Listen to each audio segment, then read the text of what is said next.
안녕하십니까, 안영천입니다. 자, 이번은 공인중개사 공부방법 11번째 시간이거든요. 이제 지금은 저희가 실시간 강의로 민법 핵심 요약 강의를 진행하고 있고요. 따라서 다음 달부터는 7월 한 두 번째 주부터는 문제집 강의를 들어가야 돼요. 그래서 제가 여러분들한테 이번 영상에서는 문제집 강의를 어떻게 할 것인지 그 안내를 먼저 해드리고요.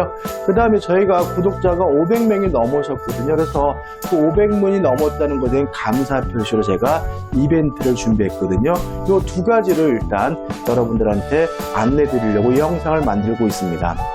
일단 문제집 강의가 문제가 좀 있습니다. 어떤 문제가 있냐면 제가 가지고 있는 강의 교재와 여러분들이 가지고 있는 문제집과 다르면 수업을 듣기가 참 힘들죠. 문제집은 일반 기본서나 요약 강의와 달리. 그래서 어떻게 하면 여러분들이 교재를 가지고 있지 않더라도 제 문제집 강의를 수강할 수 있을까라고 고민을 했어요. 그래서 제가 방법을 만들었거든요. 한번 샘플 강의를 한번 들어보시기 바랍니다. 자, 가등기에 관한 문제를 풀어볼 거거든요. 가등기에 관한 문제를 풀기 전에 간단하게 좀 생각을 해보면 일단 가등기가 이루어졌더라도 가등기 자체만으로는 아무런 효과가 없다. 눈꽃만큼도 효과가 없는 겁니다. 따라서 가등기가 됐다 그래서 물권이 변동되는 것도 아니고요. 또 어떠한 추정력이 인정되는 것도 아니고요. 어떠한 청구권이 인정되는 것도 아닙니다. 다시 말하면 가등기 상태에서는 그 권리를 근거로 해서 청구권 행사할 수는 없는 거죠. 그럼 뭐하러 가등기 하느냐? 나중에 가등기에 기해서 본등기를 하면 이때 가등기가 뭘 해주냐면 순위를 보존해 주는 거죠. 순위가 보존되기 때문에 그 결과 가등기보다 후순위 권리는 등기관이 직권으로 말소하게 되고요. 또 순위가 보존되고 후순위 권리가 직권으로 말소되는 결과 가등기에 기한 본등기 청구의 상대방은 현재 소유자가 아니라 가등기 당시 소유자라는 것도 꼭 기억해 두셔야 되고요. 마지막으로 꼭 기억할 것은 가등기에 기한 본등기라면 물권을 취득하는 시기는 본등기한 때다.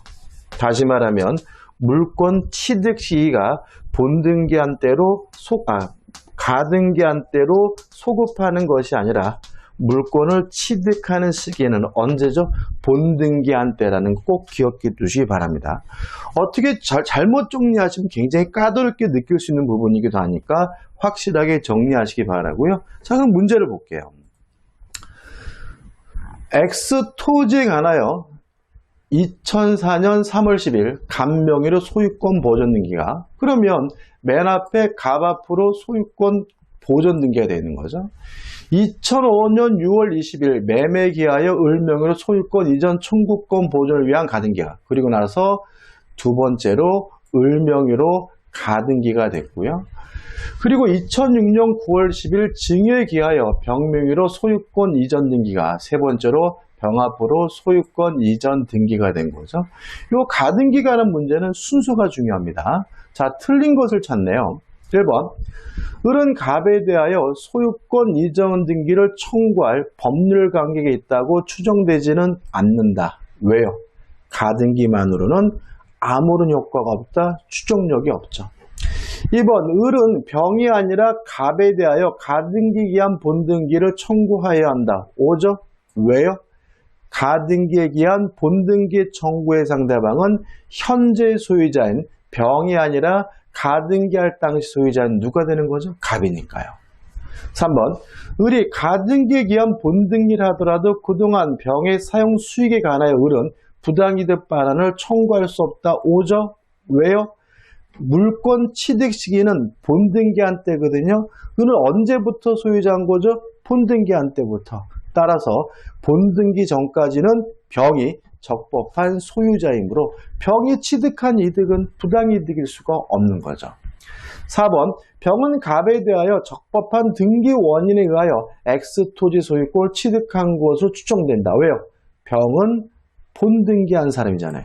본등기라고 있으면 권례 적법과 등기 원인의 적법이 뭐가 돼요? 추정이 되잖아요. 5번, 만일 X토지가 하나 2004년 10월 20일 정명의로 중복된 소유권 보존 등기가 마쳐졌다면 을은 가등기에 기한 본등기를 하기 전에도 그 말소를 청구할 수 있다. X입니다. 왜냐하면 가등기 상태에서는 아무런 효과가 없다. 가등기 상태에서는 청구권도 인정되지 않습니다. 따라서 답은 뭐가 되는 거죠? 5번이 되는 거죠. 자, 어떠셨나요? 좀 교재 없이도 들으실 수 있을 것 같죠? 그래서 일단 여러분들이 최대한 교재 없이도 강의를 시청할 수 있도록 제가 한번 구상해 봤고요. 그래서 제가 샘플 강의에 보여드린 방식대로 문제집 강의를 진행할 거예요. 그래서 여러분들이 무슨 교재를 가지고 있든 상관없이 민잡에서는 문제집 강의도 수강할 수 있다는 거 잊지 마시기 바라고요. 다만 아무래도 교재를 가지고 있는 게 아무래도 공부하는 데 유리하겠죠. 그래서 교재를 다 보내드리고 싶지만 뭐 경제적으로도 불가능하죠. 그죠? 제가 재벌은 아니기 때문에. 그래서 일단 좀 약간 많지는 않지만 500분 돌파 기념 이벤트로서 제가 뭘 하려고 하냐면 5명에게 문제집을 무료로 보내드리려고 합니다. 그러면 5분을 선정해야 되는데 어떻게 선정할 거냐면요. 6월 21일 날입니다. 금요일입니다. 그날 실시간 강의를 수강하시는 분들을 대상으로 해가지고요. 6월 26일 날 수요일이죠. 추첨을 해가지고 여러분 보는 앞에서 추첨을 해가지고 5분께 문제집을 무료로 보내드리려고 해요. 지금 미리 하는 이유는 뭐냐면 이 5분이 수업 때 시작하기 전에 문제집을 가지고 있었으면 해가지고 좀 미리 하는 거거든요. 그래서 6월 21일 날 실시간 강의를 수강하시는 분들을 대상으로 해서 6월 26일 날 추첨을 해서 5분께 문제집을 보내드리겠습니다.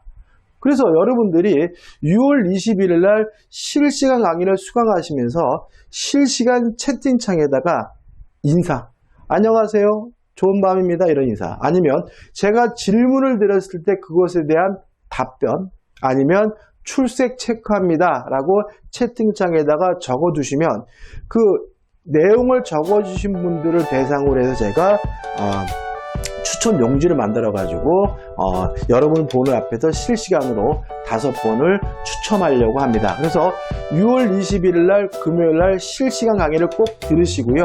실시간 채팅창에다가 인사나 답변이나 출석 체크를 해주시기 바랍니다. 자, 여기까지고요. 민잡은 여러분들의 합격을 위해서 매일매일 최선을 다하겠습니다. 도움이 되셨다면 구독, 좋아요도 부탁드리겠습니다. 고맙습니다.